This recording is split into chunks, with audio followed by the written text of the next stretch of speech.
নীরব, আমি জানি তুমি আমার সাথে কথা বলতে চাও না।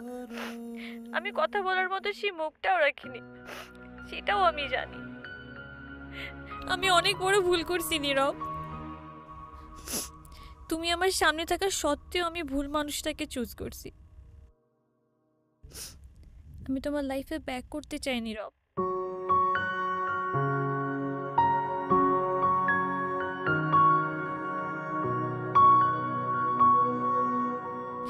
আমি অনেক এক্সপেকটেশন নিয়ে তোমাকে কল দিছি, তুমি প্লিজ আমাকে ফিরিয়ে দিও না।